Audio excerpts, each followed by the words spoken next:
Hey everybody, welcome back to Garage Studio Maulers. I'm Dave Forrest with my good friend Harvey Lowe. And today we're going to talk about judging, which is an often discussed topic and can be at times highly controversial. Yes. So we're going to take a stab. We've got three subjects on the table here that we're going to talk about. We've got an aircraft, a tank, and a ship. And we're going to walk through and kind of give a view in terms of our experience. Harvey has a lot more experience judging at national competitions and whatnot. So we'll talk about kind of what to look for, and then we'll give maybe some personal opinions. We'll talk about 1, 2, 3 versus open system, just to kind of socialize, work our way through the subject. Yep. So why don't we start? What do we got? Yeah, why don't we do? I brought these are older models of mine. I bought a Ginga. It's an old Revell Takara Japan release. Dave, you brought, what is this one? That's the BT7 from Tamiya with a couple of add-on sets. Right, and this one is a 1700 Fuso, Japanese battleship, which I did, 25 years ago. There wasn't a Fuso. It's scratch built. And we'll talk a little about damaged models, but look, it came damaged while I was transporting here. We'll talk about that in judging. Yeah, there's some model abuse going on here. But to follow on Dave's comments, we're looking and monitoring the YouTube. We appreciate all the comments. We do try to look at them all. And I honestly, I don't know if we're going to get as many likes this time because judging is such a controversial thing, right? Who's going to watch a video on judging? They want to watch videos on banter, on techniques. Well, there'll be some banter, that's for sure. Yes, there'll be some banter on this. Yeah, and we do have an email address. Right. I know Robert has it in the description, but it is garagestudiomodelers@gmail.com, all one word. Modelers with 2 L's. So if you have any detailed questions and you want to reach Harvey, myself, or Robert, feel free, please email. We do monitor. Harvey will probably do most of the monitoring as he is currently retired and has a little bit more free time on his hands, but if there's anything for me, I'll get in there and take a look and respond as quickly as possible. And we do read them all. Even though we don't reply, we read them all. And I have been reading the comments to date on the prelude, the preview, and then the last episode. And it's all positive, and everyone's overall comment is welcome back. It's right? Yeah, it's great to see. Yeah, somebody said, one of the followers said, "Sweet Jesus, you're back." So I don't know if that's a religious thing, but that's good too. Thank you. Sounds positive. All right, so let's dive in. Yeah. So let's talk about your Ginga. All right, so the Ginga, it is actually out of box, and we'll talk a little bit about out of box later. But what I thought that we would do is we would go over what judges look for in our craft modeling. Okay, and I'll start, and Dave can chime in. Alignment. That's kind of the first thing that comes to judges' minds. If you go to a show like the Nationals, or even a large regional show, or even a local show, judging will just start with alignment. They call it fit and finish, and it falls under the class of fit. And generally what you're looking at is to make sure that the wings have the proper dihedral. That's for aircraft, that's a must. Now, if they really get specific, some of them will actually bring rulers and look at the tip to the ground, right? Does this side match the other side? How does this align with the rear stabilizer? Is this vertical stabilizer properly vertical in a head-on view of the model? Those are some of the things that I look for. And generally, are the propellers aligned and correct the right way, perpendicular to the engine nacelles? So fit and finish is usually the destroyer of, you're not going to place. It may look great on the table, but they're after fit and finish. Now, I would argue, and we'll talk about this later, I'll do a placeholder, this is a Revell kit that actually goes together really nice. Like a Tamiya kit, like an Edward kit. What's the vintage of the kit? Oh my God, this one is 1972 or 73. Wow. It came out with the There's like T45. rivets. There's like rivets on this. Yes. Like this almost looks like a modern. It's very nicely. Thanks. You're right. It's a very nicely surface detailed model. It is not the Hasegawa release. It came out with the T45 Toryu, the Nick, and it came out with the beautiful Sally, which we have a new one, by the way, by ICM. Those three, and I believe a Helen. Helen came in. All too. in the same type, the same quality. the Yeah, fit, more or less. The Sally was the best, Yeah. Well, and it still fetches prices. This is banter. So, by the way, you know that there's no rehearsal to this. We just keep going. off the cuff, right? Off the cuff. So alignment is a must on aircraft. That's what the guys look for under the fit category. Now here's a trick. Since we're bantering, if you find that you've finished your model and this wing sits a little higher than the other wing, I always say that the best trick for a modeler is to hide your mistakes. So one you can do is you can actually sand under the wheels a little bit on one side to bring this wingtip down. That's less noticeable, and in reality, these tires would be differently inflated. So there are tricks to getting your alignment right, but get your alignment right. And you could put it on a base too. I mean, you can do the same thing good with point. the base. Right? Good point. Right? Because they're not going to Yeah. pick it. Usually, they're not going to pick it up and move it. No. Right? They'll look at it on the base. They'll look at it on the base, yeah. Right? That's probably the best. That's probably the safest thing. And when you're building, when you want to do alignment, I use a mirror. Right? Put on a mirror, measure it all. Now, I was going back to perfectly fitted Tamiya and Edward kits versus limited run resin. That they're different types of models, but oddly, we'll talk about it later, they're in the same category, which I don't necessarily agree with, because some Tamiya kits will have the wings slot in less than 2 seconds. You build a resin one, Yeah, it could it's, be it's anything but 2 seconds. Oh. yeah. so alignment. But that's a great point, right? And that, maybe let's dive into that now. So it's hard to understand what goes into building a kit under the paint. True, very true. Right. So to your point about if it's a resin kit versus a plastic, and sometimes I feel that gets overlooked a lot.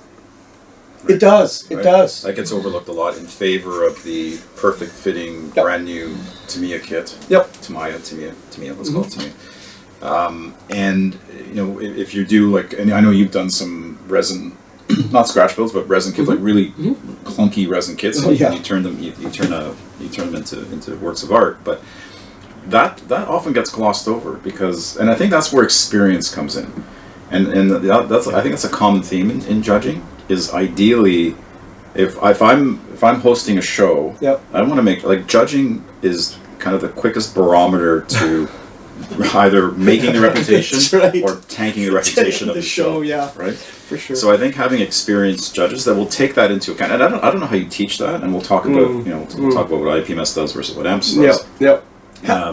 But I don't. Yeah, I think experience is one of those things where experience counts for almost everything. How many times have you gone to a show, Dave, where you want to judge? They just go into the audience and grab a judge. Yeah, I mean, there's always seems to be a shortage of judges, right? Yeah, I'm guilty of it too. I don't want to judge. I think one time I was in Pittsburgh at one of the large regional shows, and Barry Newmark, great modeler, Barry. I hope you're watching. You got to give me some money for your for me talking about you. But he asked me to judge, and we were doing an open system, I think that, and it took a lot of time to do it properly. And so while we need judges, I'm the first to admit sometimes I don't want to judge. Sometimes you just want to go to a show to enjoy the show. So it's a catch-22 because then they're looking for people out there who may not have experience. Yeah, that's true. But the flip side to that argument is judging a model. There's no better way to really look at it, understand it, appreciate it, right? So sometimes, I'll go through a show and I'll look at the tables and you kind of do a quick look over everything. But when you judge, it kind of forces you to zone in and take a look at it. So there's an advantage to doing it. It does. So now that we've talked about alignment, and we'll go through all these 3 different subjects, because alignment means different things in different subjects, as you will see. Now we're on to finish, which would be, is the color applied? It's another controversial topic. Now, we're not talking about accuracy of color, right? We want to talk about it now or later, but... Well, I think it factors in, because I think some judges will look at that and say, well, I don't think that's the right green, or I think it's too dark, or I think it's too light, or they were never in that. And that's where I think you have to remove historical I agree. biases, context from that, right? You got to judge the model on the merits of what you see in front of you. Right. Not necessarily... Unless it's grossly out of black. Yeah. Like a purple Spitfire that was never purple. Yeah. Right. And even exaggerating. And even then. Right.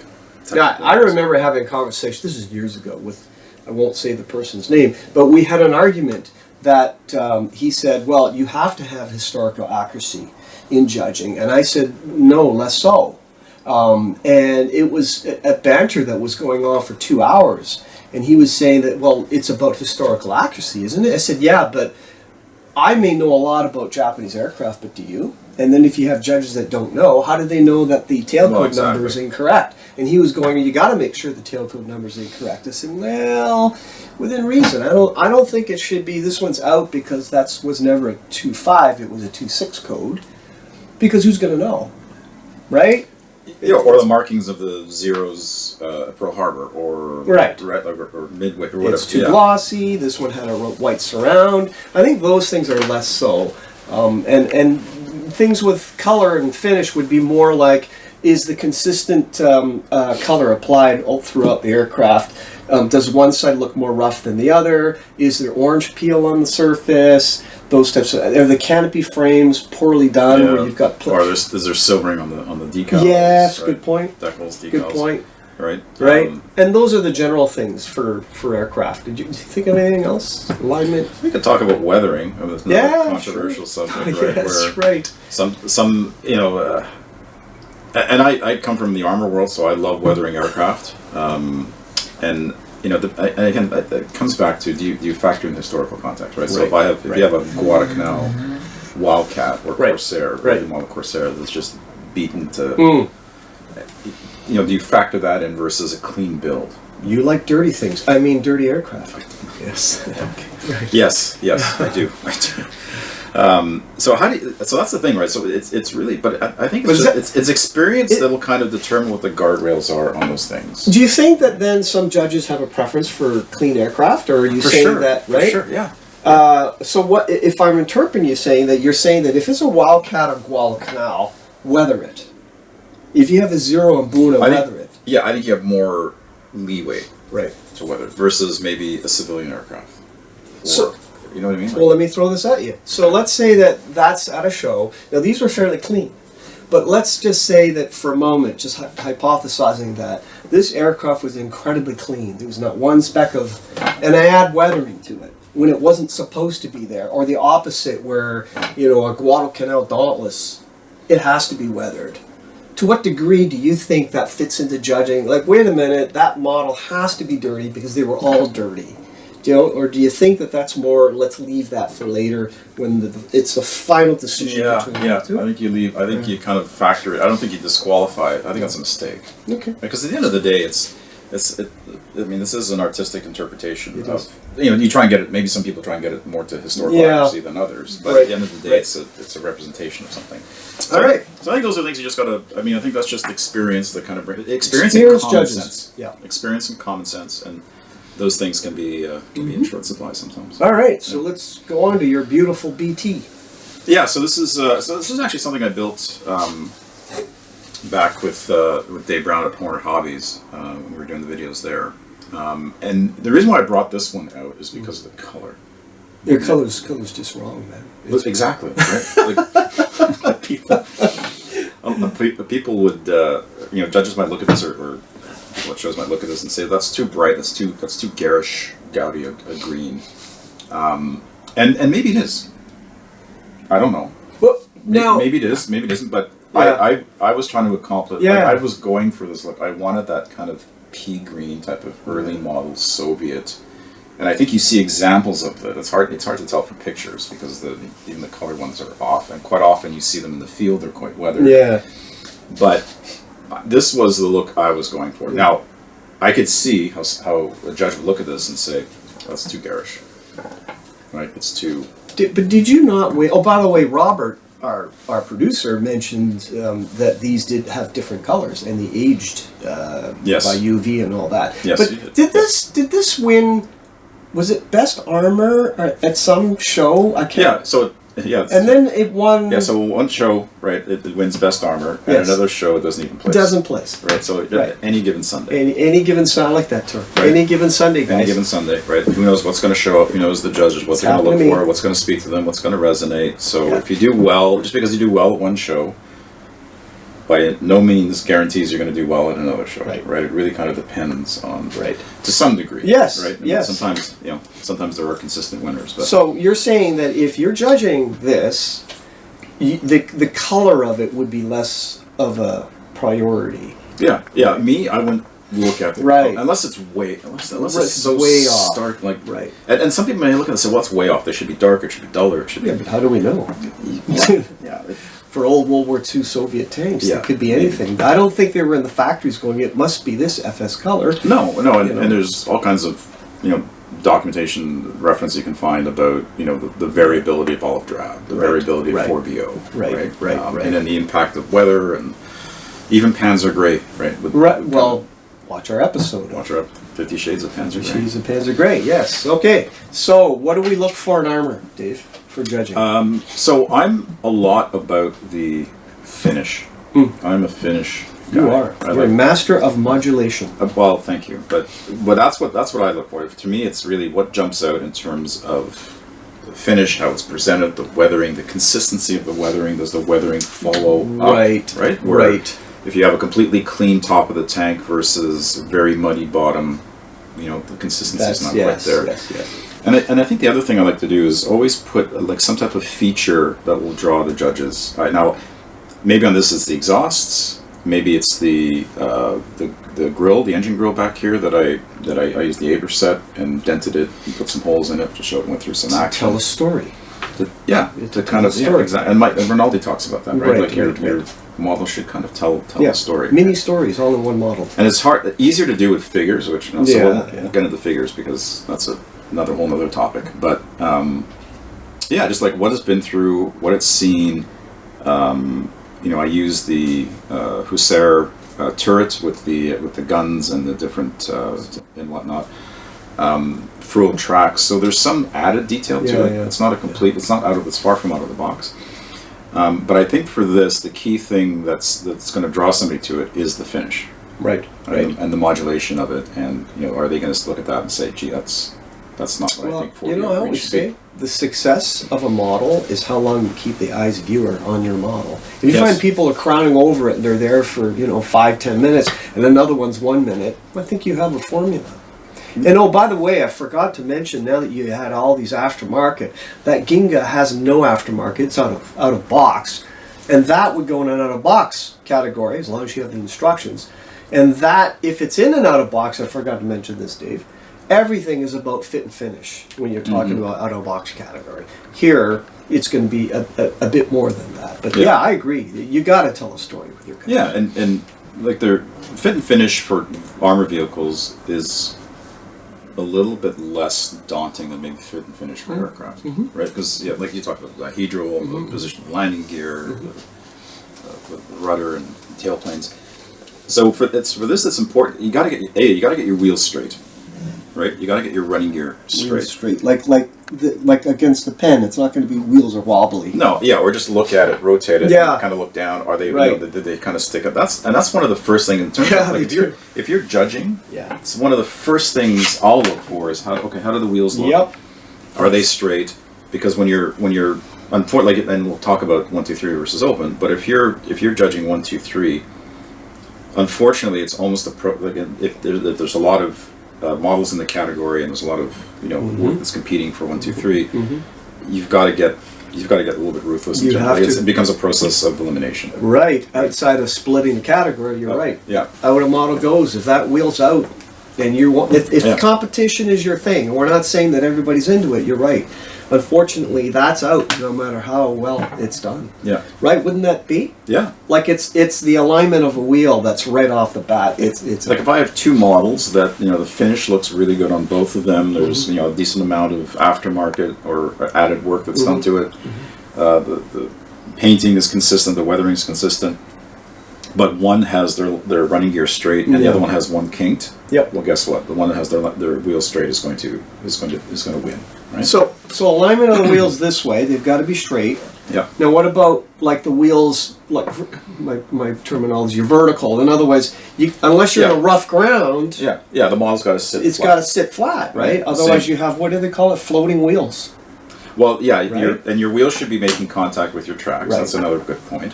And the sag of the tracks has got to make sense where it would make contact with the wheel, where depending on the the different sags and where the return rollers are. Now, on this vehicle, there's no return rollers, so it's just consistent all the way through. And working with fuel tracks are really good in that way because they just naturally have that natural weight, so they just kind of sink down, so it's pretty easy to work with. But when I'm picking this up and putting it on a table, Oh, that's cool. I didn't notice that you didn't glue because of the weight of the tracks. yeah. But I have to be careful to make sure that when I put it on the table, that the teeth go in the right spots, that it doesn't sit or doesn't float, right? Because that could get you disqualified or reduce your chances of placing. In terms of tracks, here's another thing I just thought of. I've seen pictures of vehicles, German. I saw it was a Panzer III or IV. I can't remember, but one side of the track was backwards, and the other was the other way in the original photo. And I would suggest if you do that, bring some evidence to the judges. Otherwise, they're going to say one track. So, well, here's the photo, right? So that's what I always do. If there's something unusual about the model and you have a photo of it. Or reference or something. Or reference, right? Put it in your judge's notes. Otherwise, you're going to say you put the tracks on backwards. Yeah. Or if the marking's a little bit different, like I have a Spitfire where the fin flash colors are reversed, and it was done on purpose because it was a mistake by the ground crew documented. If there's any anomalies, make sure that you're writing that down in your sheet. Here's another one for aircraft. When I built that Continental 7 to 48 scale, I left all the guns off. All of them were off because she never had any during the Battle of Britain. They were decoys. And they went into battle to draw the other British fighters away and let the BR-20s do the bomb runs, and they didn't fit the guns to those 1007s. Right. See, so you don't include them, but some just, you left the armament off. There's the proof. Yeah. Now, again, an experienced judge won't make those assumptions. Well, right. And that's where I keep coming back to experience when it comes to judging. So this is the Tamiya kit, right? Yeah, that's correct. So if you did it out of box, they just blow together, right? They do. They do. But what you've done is Most of the time. Right. But you've added tracks, you've added fenders, you've added a new turret. Yeah. So would you say that for competition, you're actually taking a risk by adding aftermarket, because you better add it right?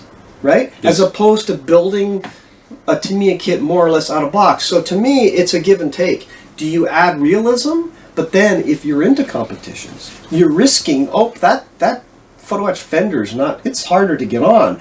Whereas the kit won't just go right in place. It's really up to you. Yes. Yeah. It's kind of a risk reward. Yeah, it's a risk reward. I love that. Right. It is. Yeah, it's a risk reward. Either if you pull it off, it's going to elevate the model, but if you make a mistake with it, that can pull you back. The other thing too, and this applies, I guess, on all models, but glue marks.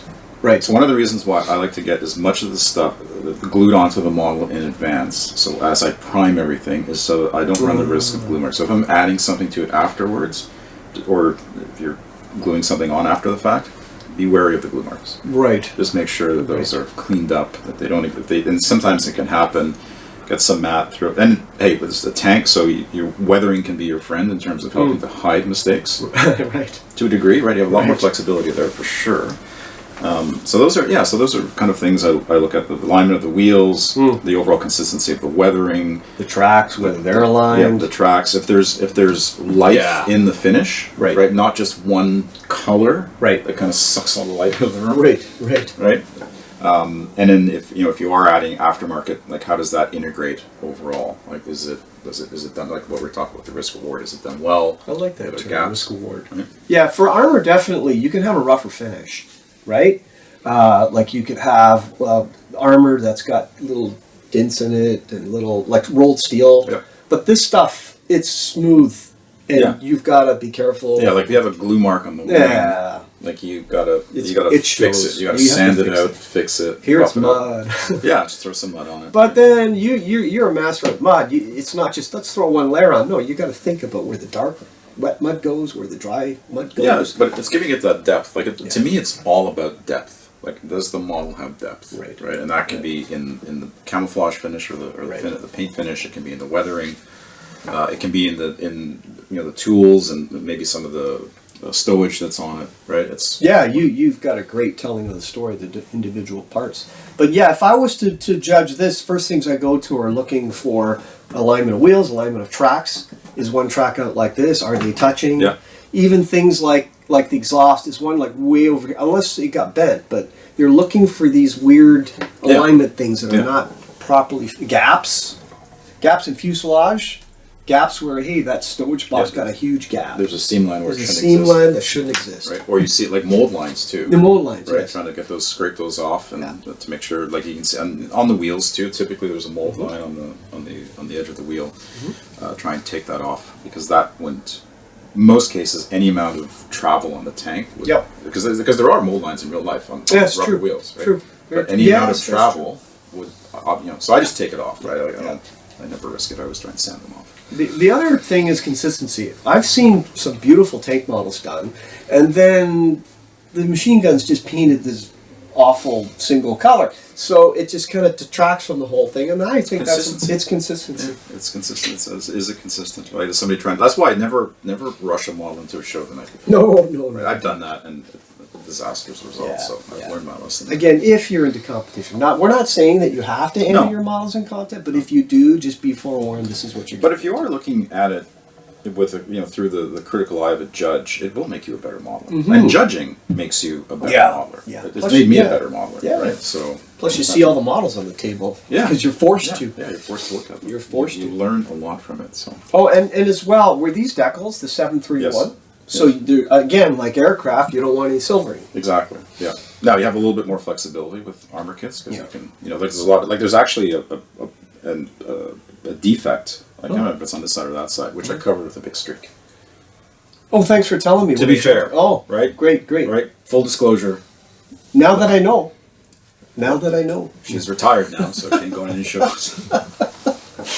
Thanks everybody for sitting in, and we'll see you guys next time. Take care, everyone. Bye bye.